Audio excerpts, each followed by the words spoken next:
We are gathered here to fill you with fear and give you a treat for your ears as we invade your mind with our scary rhymes and some tales that can be gory. As you bear witness and sit here and listen to our poetic horror stories.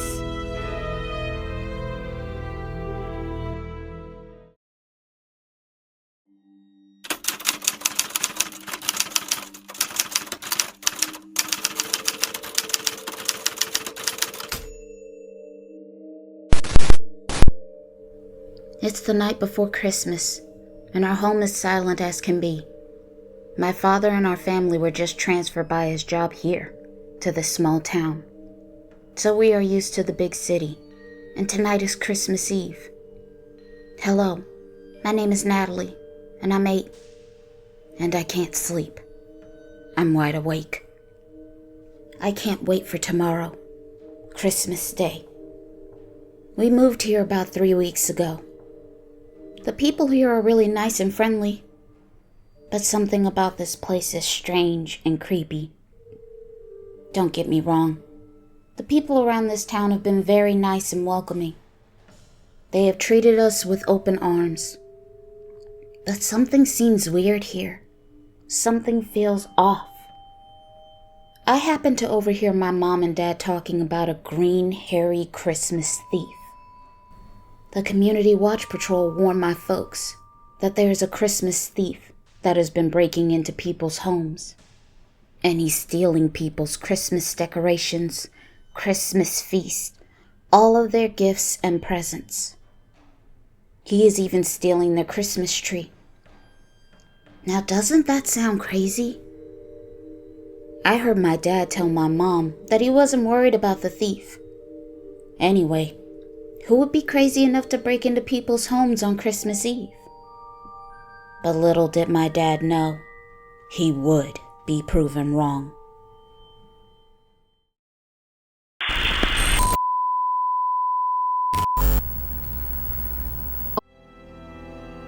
Sorry to interrupt this program, but we have some announcements. Please like and comment. This will help our channel grow and let us know you like the program. And if you're new, please subscribe and become a part of the PHS crew. Thank you. Now back to the video.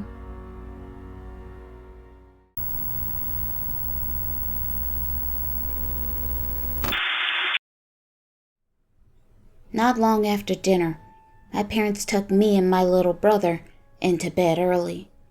But I was too excited to sleep. I wanted to see Santa Claus, to make sure he had our new address. He should know where to bring all of our presents.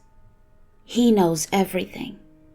I turned over and it showed 12 a.m. on my clock. It's now Christmas Day. Suddenly, I heard an ornament fall and break. I instantly jumped out of bed and ran down the stairs full of glee.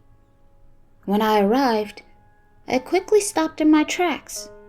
I was taken aback because it wasn't Santa Claus at all. No, instead what I saw was the green hairy thief dressed up in Santa Claus's suit that was way too small. Before I could say a word, my dad emerged standing there next to me with his gun. The green hairy thief looked surprised as he tried to turn and run. But unfortunately for him, my dad was quick. My dad yelled out, "Freeze!" But the green hairy thief told my dad that he had a gun, so he needed to let him leave. Suddenly, the green hairy thief went into his pocket as he retrieved a candy cane. He was just bluffing. But it was too late, and the next thing I heard was a loud bang. I realized my dad had pulled the trigger. I forgot to mention it, but my dad was transferred here to be the town's newest sheriff. Everything happened so quickly, within a blink of an eye. I watched in slow motion as the bullet hit the green hairy thief square in the middle of his forehead. Just like that, his brain was splattered all over our walls. They went everywhere. My mom grabbed me and my little brother and she called 911. and within a few seconds, the police and ambulance were here. Even with the police quick response, when they arrived, the green hairy thief was pronounced DOA. He was pronounced dead. The police reported to my dad that he shot the Grinch and that the Grinch hated Christmas. They had been receiving reports all night about him breaking and entering. The Whoville whole police force had been out looking for him. He was nothing but a menace, and he was robbing the good people of Whoville of their decorations, food, toys, and gifts. All because the Grinch was mean and jealous of the Whoville people's happiness. Because his heart was too small to feel joy. When the news spread through Whoville on Christmas Day that the Grinch was now gone, the people of Whoville rejoiced. They even proclaimed my dad a hero. The people of Whoville sang Christmas songs, danced in the streets, and the whole town had a Christmas party and feast. They laughed and they cheered. Not once, at any time, none of them shed a tear. No one in Whoville was sad or even cared that the Grinch was now dead. My family and I was disgusted at how the people of Whoville were giddy and happy. My dad and mom were sickened by this seemingly nice, sweet town demeanor. The town showed us their true colors. They all hated the Grinch ever since he was a kid, because in their eyes, he was weird and he didn't look like them. He was green and hairy. He was different. They never liked him. He never fit in. I heard my dad say to my mom he felt like the people of Whoville were prejudiced. My dad felt the Grinch was just misunderstood, because my dad was told that the Grinch lost his parents on Christmas Day in a car accident. The Grinch was also in the car that fateful day. He was just a baby, and he was the only one to survive. After that, he was placed in an orphanage. This is where he stayed until he became 18. Then they packed up his things and made him leave.